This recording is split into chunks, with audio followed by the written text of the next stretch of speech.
Qurban Bayramı haqqında nə tövsiyələr edə bilərsiniz? Bismillahirrahmanirrahim. Elhamdülillah vahdə və salatu və salamu alə mən lə nəbiyyə bədə əmmə bə'd. Tövsiyə budur ki, bu Qurban Bayramı Allah Taala tərəfindən bizim üçün nemətdir. Möminlər üçün bu fürsət verilib ki, günahlarını yumaq üçün və savablarını artırmaq üçün. Çünki hər kəs bilir ki, bu bayramda namaz var, zikir var, qurban kəsilən heyvan var və Peyğəmbər sallallahu aleyhi ve sellem buyurub ki, kim qurban kəsərsə, məsələn, qoyundan hər tükünə savab qazanır. Gör, indi qurban kəsən adam necə savab qazanır?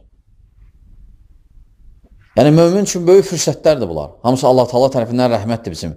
Bizə ki, biz dəyişiləyik, özümüzü düzəldəyik, tövbə eləyik.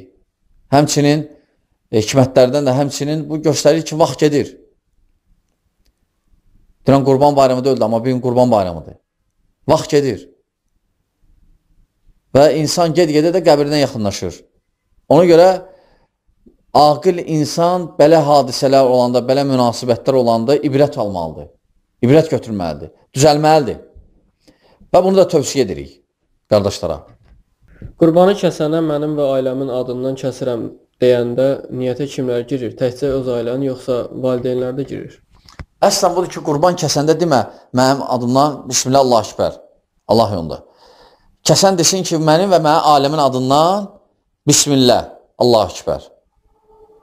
Çünki hələ deyəndə hamı daxildir. Hətta ölənlərin də daxildir, ölənlərə də savab gedir. Amma bir dənə özümün adından kəsəndə ancaq özümə gəlir savab. Amma mənim və mənim ailəmin adından deyəndə o hamısına gedir, hamısına. Bütün əqrəbəyə, babalarıma gedir, nələlər və ona görə yaxşıdır belə. Və Peyğəmbər sallallahu aleyhi ve sellem belə kəsərdi, deyərdi, kəsəndə deyərdi ki, Peyğəmbər sallallahu aleyhi ve sellem ki, bu mənim və ümmətimin kasıbların adından. Kimlər ki, kəsə bilmir. Ona görə yaxşıdır ki, qurban kəsdirən adam niyyətində özünün və ailəsinin adından olsun o qurban. Və bu daha həm sünnə uyğundur, həm savabı daha genişdir. Bayram namazına evlə bağlı yaranan problemə görə və ya başqa problemlərə görə gedə bilməyənlər neynəsinlər? Əsl budur ki, bayram namazına gedmək lazımdır. Hamı çıxmalıdır o günü. Amma gedəməsə heç nə. Gedəməsə heç nə. Ya yığışsınlar, bir yanda qılsınlar bir neçə nəfərlə, ya da heç nə. Allah köməklə olsun. Hər hansı bir qardaş 100 manat qoyur, evdən də 50 manat alır, eləyir 150 manat. Bu cür qurban kəsmək olar? Əsl budur ki, şərik olmaq olar dananla dəvədə. Amma qoyunda, keçidə şərik olmaq olmaz. Ona görə öz pulundan kəs. Kimsə qıraqdan adamdan pul götürüb kəsmə. Əgər gücün çatmırsa, kəsmə və salam. Yəni, İslam bizi məcbur eləməyib. Hər bir şey hökm verəndə ona şərt qoyub ki, gücün çatmaq. Ona görə hətta namazda ayaq üstə deyib qıl. Amma gücün çatmasa deyib oturan yerdə, gücün çatmasa uzanan yerdə.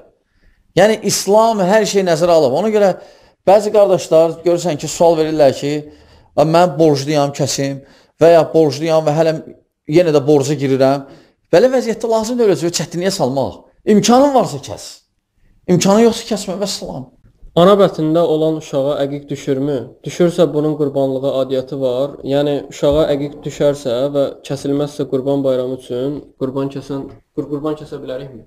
Əsl budur ki, əqiq ana bətnində olan vaxtı düşmür. Əqiq doğulandan sonra düşür. Uşaq doğulandan sonra. Ona görə uşaq doğulandan sonra bəli, valideynin boynunda gəlir əqiq. Ona görə kimdə əqiq varsa, kimdə nəzir varsa, o qurbanlar bu qurbandan birincidir. Ona görə birinci olağı kəsin. Sonra bu qurbanı. Bu daha yaxşıdır, əsl budur.